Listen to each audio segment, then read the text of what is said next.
Hello အားလုံးပဲမင်္ဂလာပါ MNGDC Community နဲ့ YouTube Channel မှာကြိုဆိုပါရစေ။ညီမတို့ရဲ့ MNGDC Community နဲ့ YouTube Channel ကို Subscribe မလုပ်သေးဘူးဆိုရင် Subscribe လုပ်ထားဖို့တောင်းဆိုချင်ပါတယ်။ညီမဒီနေ့ပြောပြပေးမယ့်သင်ခန်းစာကတော့ခွာပြုံးတဲ့သင်ခန်းစာဖြစ်ပါတယ်။ဒီလိုမျိုးခွာပုံစံတစ်ခုကိုလုပ်ပြပေးတတ်မှာဖြစ်ပါတယ်။ဆွဲတက်လိုက်ပါမယ်။ဆွဲမျိုးကြီးဒီထားတဲ့ဆက်ကိုသိချင်တယ်ဆိုရင်တော့ဒီမှာ email မှာရှိတဲ့email ဆက်ဝင်နေပါမယ်။ Keyboard ကဆိုရင်တော့အတရဲ့ control ရဲ့ အန်ကိုနှိပ်ပေးရပါတယ်။ဒီမှာဝိုင်းမှာတော့10ဖြစ်ပါတယ်။ height ကလည်း10ဖြစ်ပါတယ်။ဒီမှာတော့ inches ကိုရေးပေးထားပါတယ်။ resolution မှာတော့300ဖြစ်ပါတယ်။ဒီမှာတော့ pixel inch ကိုရေးပေးထားပါတယ်။ဒီလိုမျိုးဆက်တက်လိုက်ပါမယ်။ file မှာရှိတဲ့ new keyboard ကဆိုရင်တော့ control အန်ကိုနှိပ်ပေးရပါတယ်။ပြီးတော့မှ photo ရေးလိုက်ပါမယ်။ဆက်ရေးလိုက်ပါမယ်။ဝိုင်းမှာ10ထည့်လိုက်ပါမယ်။အဲ့မှာလည်း10ပေးထည့်လိုက်ပါမယ်ဒီမှာတော့ inches ကိုရေးပေးထားပါမယ် inches resolution မှာတော့300ထားပါမယ်ပြီး pixel inch color မှာ RGB color ထားပါမယ် RGB color ပြီးမှအဲ့ပြီး background color မှာဝက်ကိုရေးလိုက်ပါမယ်မှာ pixel space မှာတော့ square pixel ထားပါမယ်ဒီစက်ကအမြင်ပေးရှင်တယ်ဆိုတော့ဒီနေ့မှာမိမထက်တဲ့အမြင်ကိုရေးထည့်ပေးရပါတယ်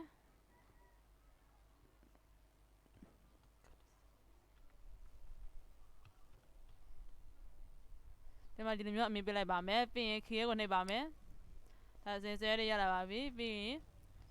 ဒီမှာ guide နဲ့ကြောက်ဖော်လိုက်ပါမယ် view ဒီမှာရှိတဲ့ new guide ပြီးရင်ဒီမှာ particle ရေးလိုက်ပါမယ် position မှာတော့50ရာခိုင်နှုန်းထည့်လိုက်ပါမယ်ပြီးရင် okay ဝင်လိုက်ပါမယ်ဒီလိုမျိုး guide နဲ့ယူပြီးပြီဆိုရင်တော့ဒီမှာဒီတန်ငယ်တော့ယူပါမယ် keyboard ကဆိုရင် U ကိုနှိပ်ပြရပါတယ်ပြီးရင် fill မှာ color ရွေးလိုက်ပါမယ်ဒီမှာ fill color မှာတော့အနည်းအောင်ထည့်လိုက်ပါမယ်ဒီမှာ stop မှာတော့ no color ထည့်လိုက်ပါမယ်ပြီးရင်ဒီမှာ Go ကဆက်လိုက်ပါမယ်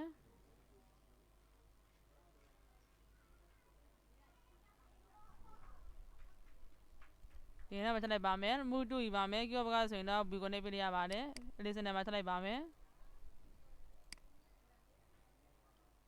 ဒီမျိုးပြလို့ပြဆိုရင်တော့ဒီမှာ list 2ယူပါမယ် keyboard ကဆိုရင် U ကိုနှိပ်ပြရပါတယ်fill မှာ color ရွေးလိုက်ပါမယ်ဒီမှာ color box လေးကိုဝင်ပါမယ်ဒီမှာ color ရွေးလိုက်ပါမယ်ဒီမင်းကပုံစံလေးရွေးလိုက်ပါမယ် okay ဝင်လိုက်ပါမယ်ဇုံးဝင်နေရှိလိုက်ပါမယ်ပြီးရင်ဒီမှာမောက်ပြီးပြီးဆွဲလိုက်ပါမယ်မူတူယူပါမယ် keyboard ကဆိုရင်တော့ B ကိုနှိပ်ပြရပါတယ်ဒါနည်းနည်းရှုံးလိုက်ပါမယ်ဒီမှာတန်းကနေရှုံးပြလိုက်ပါမယ်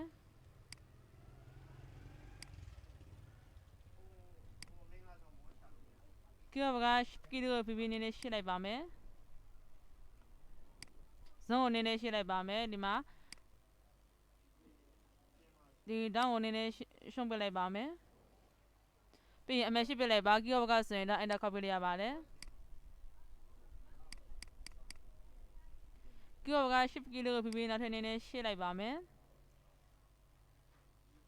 ဒီနောက်မှာထည့်လိုက်ပါမယ်အမရှိပြလိုက်ပါမယ်အဲနဲ့အပေါ်နေတင်လိုက်ပါမယ်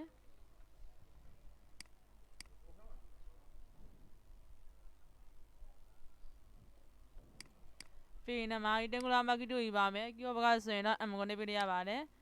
ပုံရတဲ့နေရာလေးကို selection ပြလိုက်ပါမယ်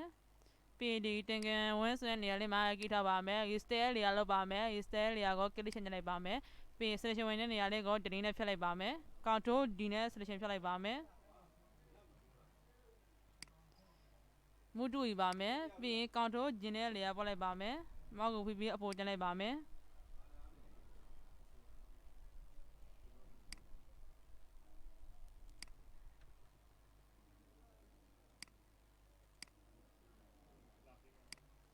ပြီးရင်မှာ color ပြောင်းလိုက်ပါမယ်ဒီပုံလေးတစ်ချက်လာကြည့်ပါမယ်ဒီပုံလေး color ပြောင်းလိုက်ပါမယ်နောက်မှာ is ကို click ချင်လိုက်ပါမယ်ပြီးရင် fill မှာ color ကိုအနည်းအောင်ရွေးလိုက်ပါမယ်မူတူယူပါမယ်ဒီ list ဝင်ကိုပေးစက်လေးလေးကို click ချင်လိုက်ပါမယ်ပြီးရင် keyboard က shift key ကိုဖိပြီးနည်းနည်းရှင်းလိုက်ပါမယ်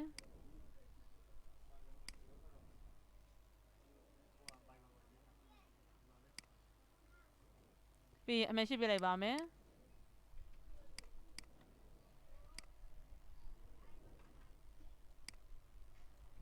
အမရှိပြလိုက်ပါမယ်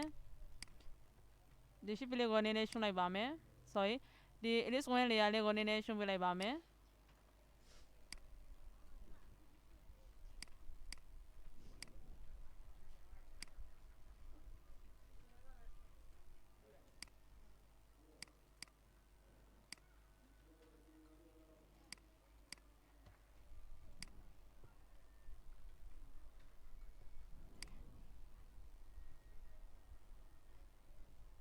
Q က ship လေးကိုဖိပြီးလာတဲ့နည်းနည်း ship ပြလိုက်ပါမယ်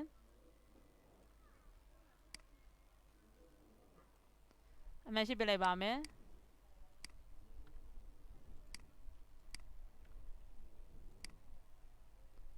ပြီးဒီ Alice ဝင်ကိုပေးစဲနေရာလေးမှာ click ချနေပါမယ်ဒီမှာ Alice ကို click ချနေပါမယ်ပြီးရင်ဒီမှာ stock ထည့်ပါမယ် stock မှာ color ရွေးလိုက်ပါမယ် color မှာတော့ဒီမှာအနည်းအောင်လေးရွေးလိုက်ပါမယ်ဒီမှာ stock size မှာတော့ဒီနောက်မှာ30ထည့်လိုက်ပါမယ်ပြီးရင် enter ခတ်လိုက်ပါမယ် move တူယူပါမယ်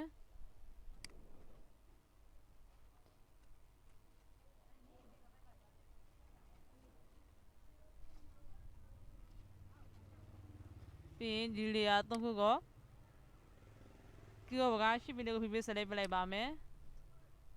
ပြီးရင် control G နဲ့ group ပြလိုက်ပါမယ်ပြီးရင် ship key ကိုဖိပြီးနည်းနည်းရှုံလိုက်ပါမယ်အမှန် ship ပြလိုက်ပါမယ် Q ကဆိုရင်တော့ enter ခတ်ပြလိုက်ရပါတယ်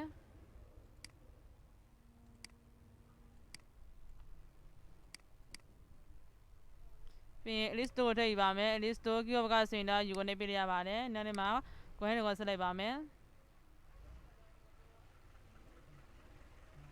ပြီးဒီမှာဖိမှာတော့ no color ထည့်လိုက်ပါမယ်ပြီးဒီမှာ stock မှာ color ကိုအနည်းအောင်ရွေးလိုက်ပါမယ် stock set ကိုနည်းနည်းကြည့်လိုက်ပါမယ် move တူယူပါမယ် move တူနဲ့ရွှေ့လိုက်ပါမယ် sorry control Z နဲ့ပြတ်ဆိုပါမယ်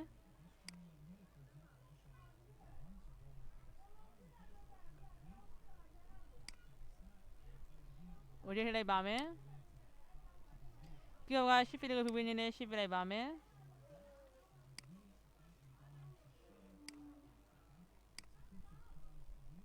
အမှန် shift ပြလိုက်ပါမယ် Q ကဆိုရင် enter ခတ်ပြလိုက်ရပါတယ် stock set ကိုနည်းနည်းထည့်ကြည့်လိုက်ပါမယ်ဒီမှာ Alice 2ကိုထည့်လိုက်ပါမယ်ဒီမှာ stock set မှာနည်းနည်းလောက်ကြည့်ပြလိုက်ပါမယ်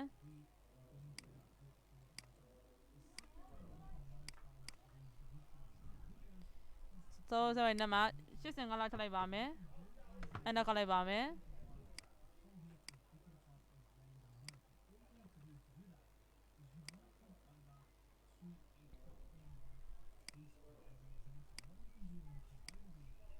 ပြီးဒီ Alice 1ကိုကို control G နဲ့လေယာပို့လိုက်ပါမယ်မြန်နဲ့ရွှေ့လိုက်ပါမယ်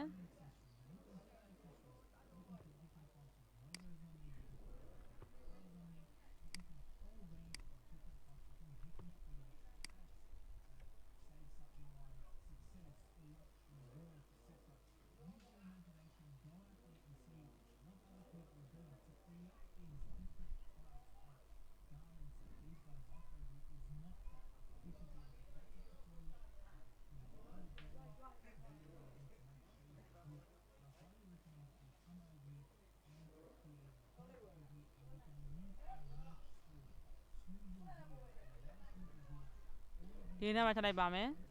ပြီးရင် control T ကိုညှပ်လိုက်ပါမယ် Q က shift ကိုဖိပြီးနည်းနည်း shift ပြလိုက်ပါမယ်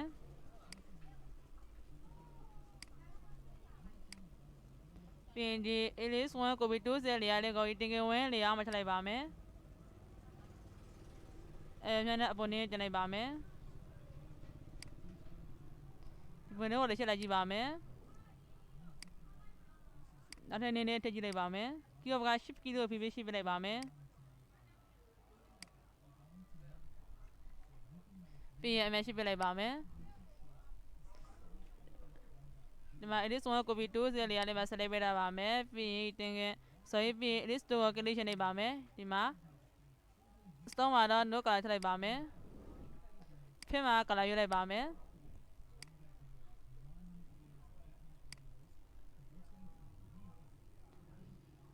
โอเคနဲ့လိုက်ပါမယ်ဒီ color လေးထည့်လိုက်ပါမယ်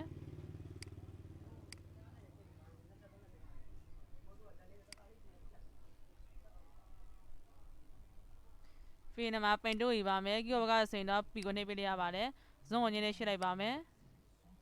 ပိန်တော့ဒီမှာ shift ကိုရွေးထည့်ပါမယ်ဖိမှာတော့ color ကိုအနည်းအောင်ရွေးလိုက်ပါမယ် stock မှာတော့ no color ထည့်လိုက်ပါမယ်ဒီမှာမောက်ကို sorry စားစမဲ့နေရာလေးမှာ click ချက်လိုက်ပါမယ်ပြီးရင်လွယ်တဲ့ပုံစံကိုပြုလုပ်ပြလိုက်ပါမယ်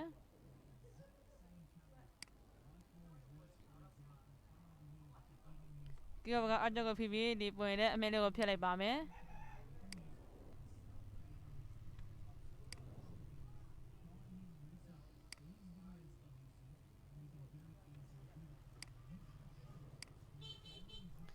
ပြီးရင်မှာ commercial ပန်တို့ယူပါမယ် keyboard ကဆိုရင် P ကိုနေပေးရပါတယ်ပြီးရင် keyboard က control လို့ PP selection ပြလိုက်ပါမယ်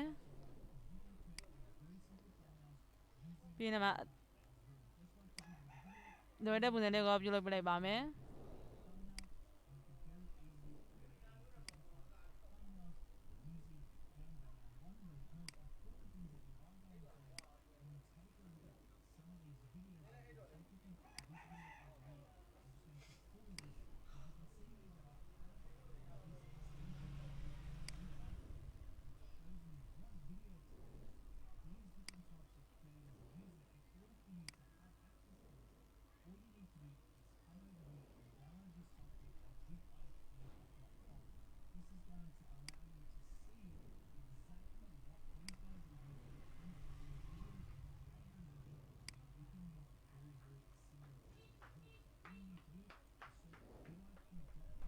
ပြီးရင်မှာဖင်းမှာ color ပြောင်းလိုက်ပါမယ်နောက်မှာ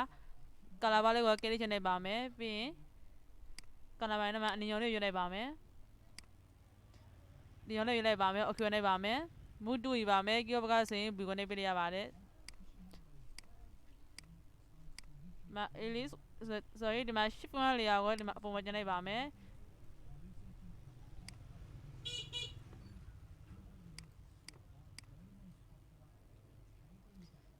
ဒီမှာတောင်းကနေနဲ့ရှုံးပြလိုက်ပါမယ်ပြီးရင်ကိုကျင်းလေးထည့်လိုက်ပါမယ်ဒီမှာတောင်းကနေကိုကျင်းလေးပြလိုက်ပါမယ်အမေရှိပြလိုက်ပါ keyboard ကဆိုရင် enter copy ရပါတယ် control ဂျင်းနဲ့လေယာပေါ်လိုက်ပါမယ်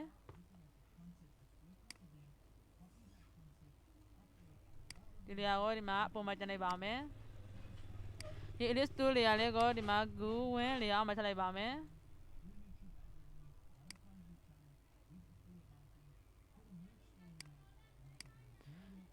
ဒီဝင်လေးကိုလည်းတင်းတင်းထည့်လိုက်ပါမယ်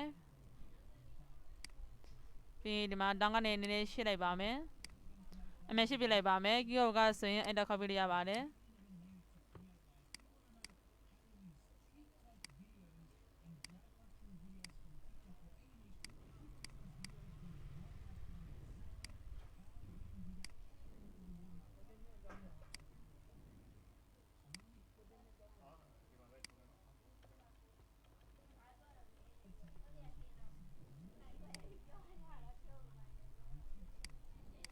ပြီးဒီပုံလေးမှာ stop ကလိုက်ပါမယ် click ရှင်းလိုက်ပါမယ် key ထားပါမယ်နောက်မှာ bleeding option လိုက်ပါမယ်ပြီးရင် stop ထည့်ပါမယ် stop မှာအမြင်ရှိပြလိုက်ပါမယ်ဒီမှာ color မှာတော့ stop color ကိုအဖြူရွေးလိုက်ပါမယ် okay လိုက်ပါမယ် stop ဆက်မယ်ဒီမှာ 4 ပဲထားပါမယ်ပြီးရင်ဒီမှာ position မှာတော့အောက်ဆုံးရွေးလိုက်ပါမယ်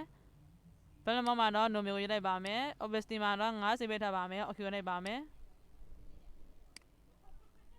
ဒီ shift က copy စလေးလေးမှာလဲ stop ကလိုက်ပါမယ် click လိုက်ပါမယ်ပြီးရင် fs ကိုလိုက်ပါမယ် stop ကိုလိုက်ပါမယ်ဒီမှာ stop မှာ color ကိုအဖြူရွေးလိုက်ပါမယ်ပြီးရင် set မှာလဲ4ပဲထားပါမယ် position မှာတော့အောက်ဆုံးရွေးလိုက်ပါမယ် opacity မှာတော့50ထားပါမယ် balance မှာတော့ no မျိုးရွေးလိုက်ပါမယ် okay လိုက်ပါမယ်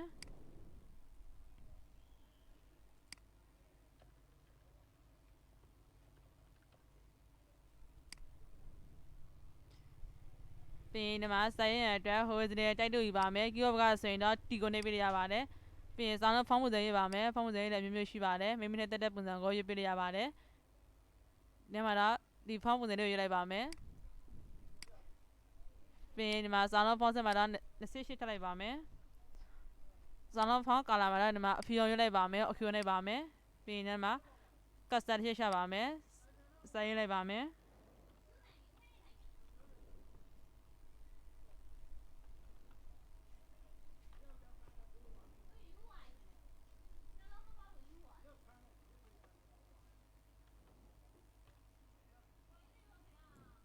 ပြီးရင်အမှတ်ရှိပြလိုက်ပါ keyboard ကဆိုရင်တော့ enter copy ရပါတယ် move 2ယူပါမယ် keyboard ကဆိုရင် B ကိုနေပြရပါတယ်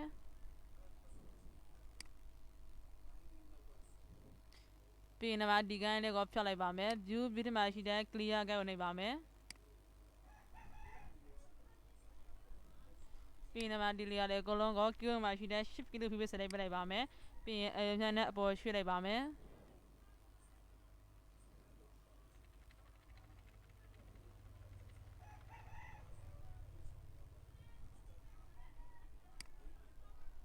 ပြီးရင် background color ပြုလုပ်ပါမယ် background နေရာထဲမှာ click ရှင်းနေပါမယ် key ရဲ့ new field adjustment နေရာကို click ရှင်းနေပါမယ် gradient နဲ့ color ပြုလိုက်ပါမယ် gradient ပြီးဒီမှာ color ယူလိုက်ပါမယ်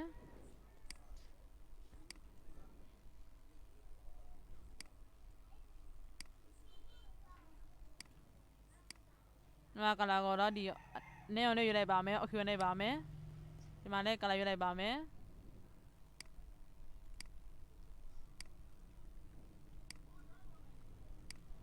မင်းကြီးအောင်လေးယူလိုက်ပါမယ် okay နဲ့ပါမယ်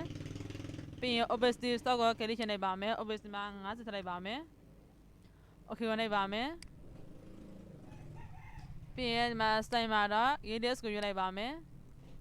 vast မှာအမြင်ရှိပြလိုက်ပါမယ် scale နည်းနည်းတင်လိုက်ပါမယ်